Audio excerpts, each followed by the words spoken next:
Hey, what's up you guys? Today we have the review of the Seiko SNZH57. Now, this is nicknamed the 55 Fathoms, and that's a play on the name of a watch that it looks a lot like, which is the Blancpaint's 50 Fathoms. And that was like, I think it was the world's first diving watch. And it has some similar stylings to this watch. I'll pop a picture up and you'll be able to see, you know, kind of the inspiration this watch draws from that watch. And then they call it the 55 Fathoms because this is a Seiko 5. So a little cute play on the original name. That's pretty clever. So this one comes in 3 different colorways, but this one is the one that I was most interested in. It's kind of that black and gold style. So we'll get into this review and we can start with the case dimensions. So this one is going to be 42 millimeters case diameter, not including the crown. And then you have from the lug to lug is 47. And the lug width is 22 millimeters, so great size for strap changes. And then the thickness, it's about 13 millimeters, I think, up to the bezel. But then you do have a domed hardlex crystal here. It kind of makes it a little bit thicker. So I'm going to say it's probably like 14 millimeters thick. And then it does come on this bracelet. And this bracelet is actually pretty good. You know, most of this is a Seiko 5 Sports. I haven't had any experience with the sports line of the Seiko 5s until this watch. I've had a lot of experience with the regular Seiko 5s, and generally on the regular Seiko 5s, the bracelet is so like jingly jangly, and you know, you don't have solid end links. This doesn't have solid end links. And you don't have anything like a milled clasp or anything like that. But this bracelet is slightly better quality than the regular Seiko 5 watches from what I found, and I'm actually enjoying it. It is jangly when it's not on your wrist, but when you're wearing it, it feels a lot more solid than a regular Seiko 5 bracelet. And you kind of have this, I guess this is a, I don't even know what to call this. I guess it's oyster style, but it's a little bit like the Monster bracelet. You have brushing, primarily across the 3 links, but then you have this little piece right here that's polished, and that kind of repeats itself. This does taper. It's 22 millimeters at the top, tapers down to 20 millimeters, and then it's 22 millimeters back up at the clasp. And then your typical Seiko fare at this price point, you know, this is just pressed metal, and you do have double push to plant, and then you have a safety lock fold over with the Seiko branding there. Yeah, like I said, the bracelet's okay. Obviously you can, I did put this on some NATO straps and things like that, and it looks pretty cool, especially on a black NATO, kind of blacks it all out. And then on the back here, you do have a display case back. So this is a dive style watch, but it's not ISO certified, and you can't quite see it, but it only is 100 meters water resist, and you don't have a screw down crown. So more of just a style. It has the style of a dive watch. And then it is powered by, it is a Seiko 5, so you're going to have the 7S26, which is non-hacking, non-hand winding, 21,600 beats per hour, about 40-hour power reserve. But it's a really reliable movement. You know, you can get unlucky. I've had a few that, I had one that didn't seem to have the power reserve, the full power reserve. It'd kind of stop prematurely. And then you can have a little bit of accuracy variation. However, it's a really, really reliable movement, and it's pretty much in every Seiko 5. There are some Seiko 5 Sports, I think, that have the 4R35, but most of them have the 7S26. So now we can move on to the dial and the hands. Just pulled in a little bit closer here.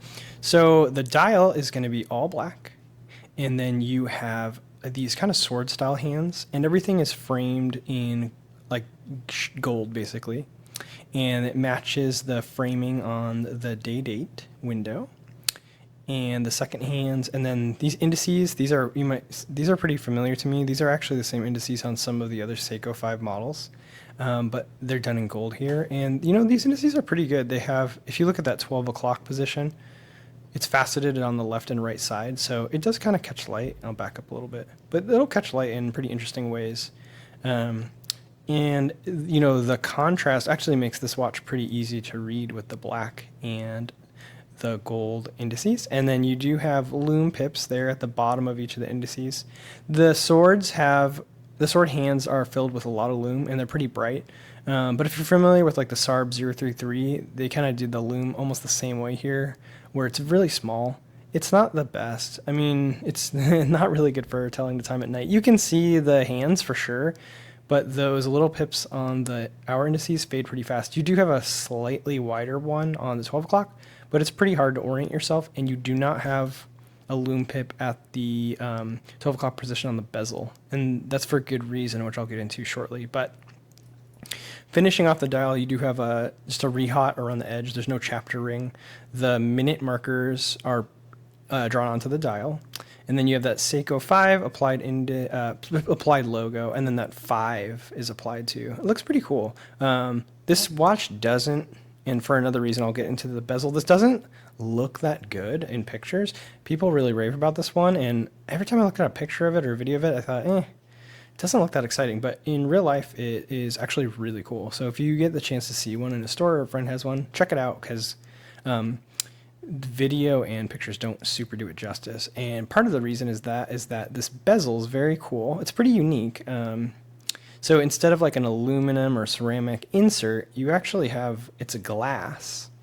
And so here, I'll try to show you. If you look at that 30 at the bottom there, instead of being printed at the top, the minute markers, the 30, 20, 40, and then the lines in between are actually at the bottom of the bezel.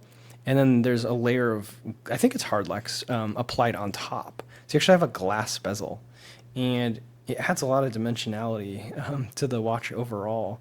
It's really hard to capture, but if you see one in real life, it's very cool. It's very unique, and I think that's why you don't have a loom pip at the 12.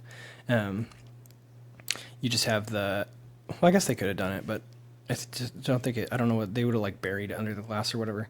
So yeah, that's pretty cool, and I think that's one of the more unique things about this watch, and it really goes well with the dial. I like how the black of the bezel and the black of the dial, they complement each other, and when you get it on like a black NATO, you can do a really cool like all blacked out watch. I tried to get this on a rubber. I have I think Uncle Seiko strap I'm going to do a review of, but I couldn't get it quite to fit. I should have done a little bit more research, but I popped it on my Samurai, so it was no big deal. But yeah, so you do have this bezel does turn. It's 120 click. It's not, if you're used to like the SKX or the Samurai, it's a little bit more tinny feeling. It's very easy to turn, which I like, and you're not really going to bump it. So it's solid enough that it's not going to bump. But it is shockingly easy to turn, which I don't know, it might connote like a feeling of cheapness. It doesn't feel as dialed in, as like the SKX Action or, nicer watches. But again, this price point is Seiko 5. You can get these for like between $130, $150. So I think function, it works fine. There's not really back play. You're not going to bump it. And it does have a really nice grip on the edge. I don't know what you'd call this. It's not a coin edge. It's almost like a ratchet, like a gear or something like that. But it's really easy to turn, and you do have, the alignment's good. It doesn't have the alignment problems that some of the Seikos have. The 12 o'clock is lining up right with the indice. So I'm pretty happy overall with the bezel. And then, so you have the typical function. You just have the pull. There's only going to be one position because it doesn't hack. Or sorry, there's two positions, but it doesn't hack at the time setting position. And then you can set the date, and this is 11 a.m., so we don't need to worry about changing the date here. But there's the date, and then you do have the red on Sunday. It interestingly lacks the blue Saturday, which maybe it just wouldn't have matched the overall aesthetic. Yeah, probably not. So it only has the white Saturday. A lot of the Seikos have a blue Saturday, kind of a cool, I think only Seiko does that. It's kind of a fun Seiko thing. And then the red Sunday. So you do have the red Sunday, which I think matches the color scheme. So let's move on. I guess we already did the bracelet. Yeah, I guess I can just give you my overall impressions of this watch. I think it's a really good value. I really like how it looks. So I actually had a SKX, and I got rid of it. This is like heresy. I really like the SKX, but for some reason, I'll get over this eventually, but I really like applied indices right now, and the SKX just has those, they're just like loom on the dial, and for some reason, I don't know, I'm really into applied indices right now, so I actually like this, like as a black, it's not really a diver, but of a dive style watch.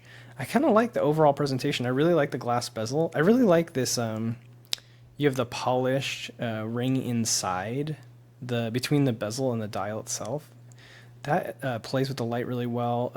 I really like the domed. You do have distortion because this is a domed crystal. It gives it more of a kind of a retro feel. And then I don't think I'm going to change it. I'm going to keep the bracelet on for a while. I actually think this bracelet's pretty good. It just has regular pins. It's not pin and collar, so it's pretty easy to change, or size. And you do have a lot of micro positions, which makes getting a good fit pretty easy.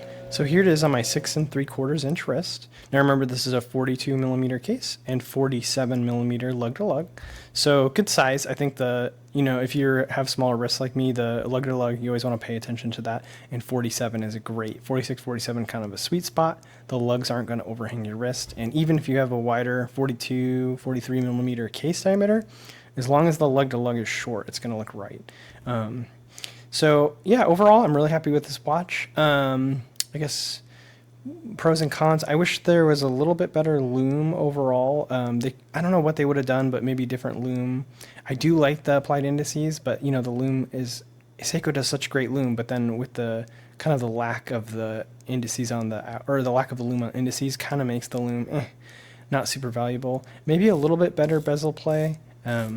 But again, at this price point, I don't think you can complain. It's a really cool glass bezel, and the alignment was good on this one.